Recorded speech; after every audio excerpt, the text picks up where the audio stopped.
Alright gamers, about a week ago I was sent a video saying, if there's anyone that could do it, it's you.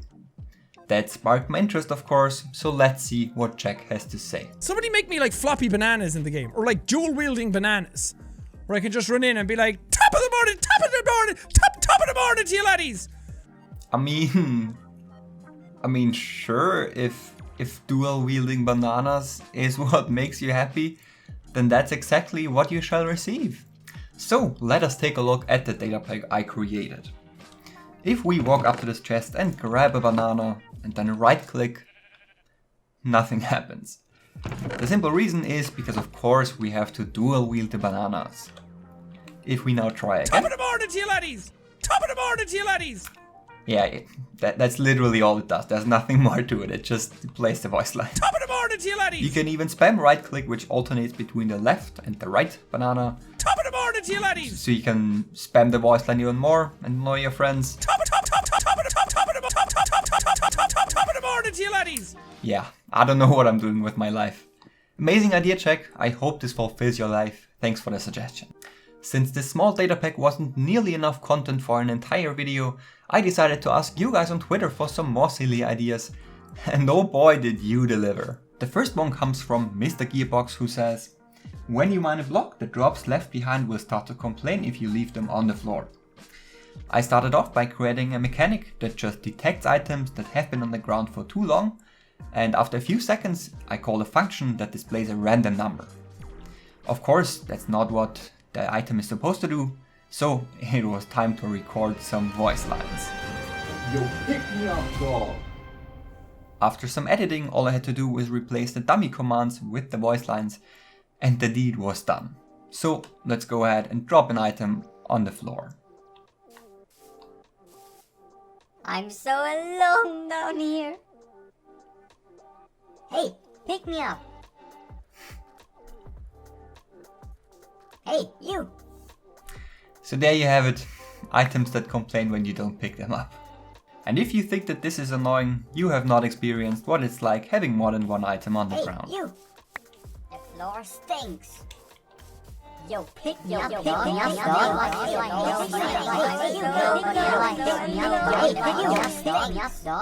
I did this to myself. I can't even be mad.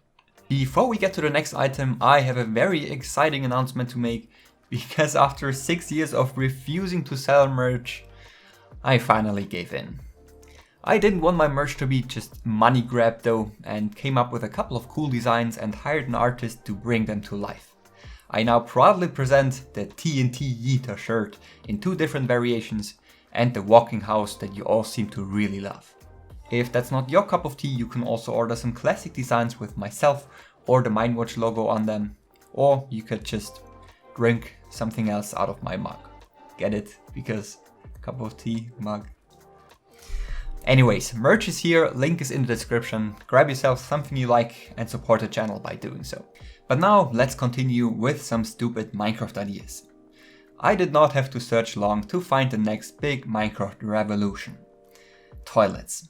Oh my god, how could I not see? We clearly need toilets in Minecraft, so let's do it.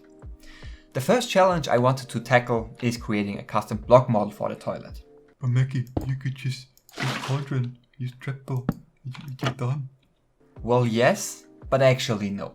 I model stuff, I make things beautiful. So, epic modeling montage in 3, 2, 1.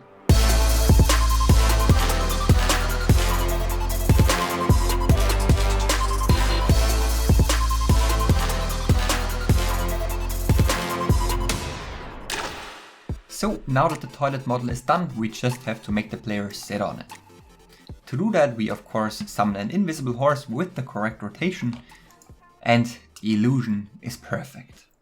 I didn't just want the toilet to act as decoration though.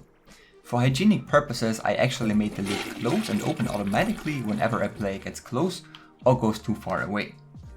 Whenever you sit down, a bunch of poo-poo drops out of your back door, and your hunger meter decreases. When standing up, it even flushes automatically, so all in all a pretty futuristic toilet, I think.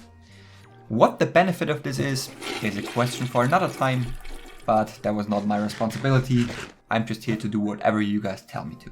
And there you have it, working toilets in Minecraft. Finally an idea that doesn't involve voice lines and is super annoying. So, next idea.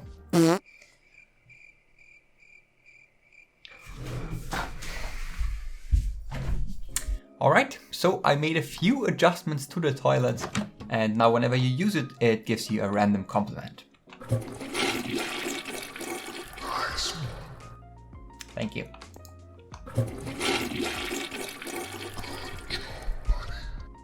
Honestly, I was skeptical about this idea at first, but it is amazing and all I ever wished for. I could really use some emotional support from my toilet in real life too.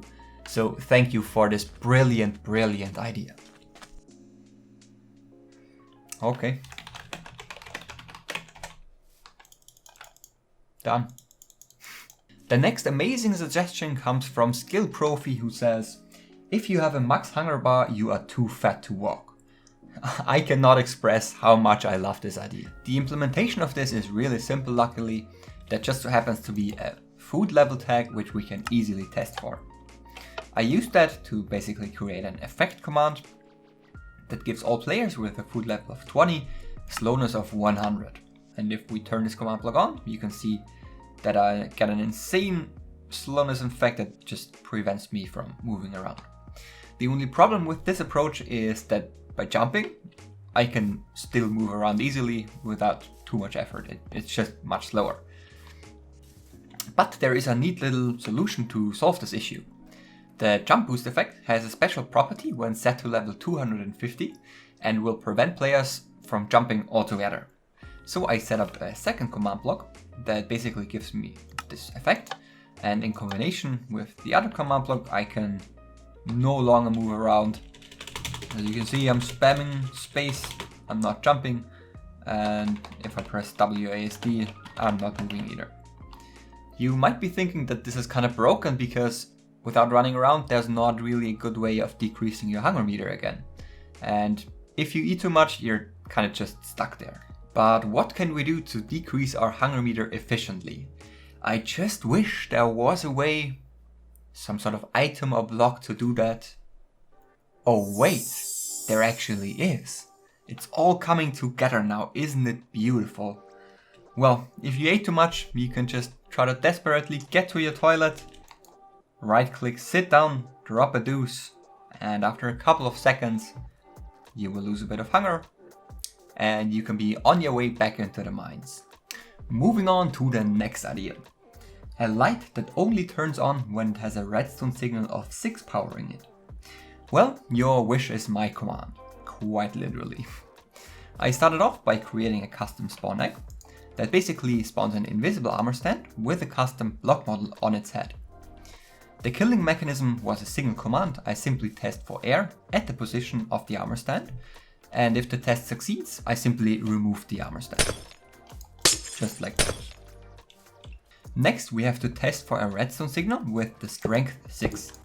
This is extremely easy to do. You just type execute if block, then the coordinates you want to test at, then the block type, which in this case is Minecraft redstone wire. And if you now put square brackets, you can specify the power level or direction or whatever you want to test for. Then you do run, and you can just do any command of your choice, generate any output you want. Just do say hi. Didn't work because it's not a power level of 6. And you basically just do that for all the 6 adjacent blocks around the redstone lamp, and that's exactly what I did, and it works. So if we just try it out at different spots, we can find out that this is the one with a power level of 6. And if we change the power level, it will adjust to the lamps accordingly.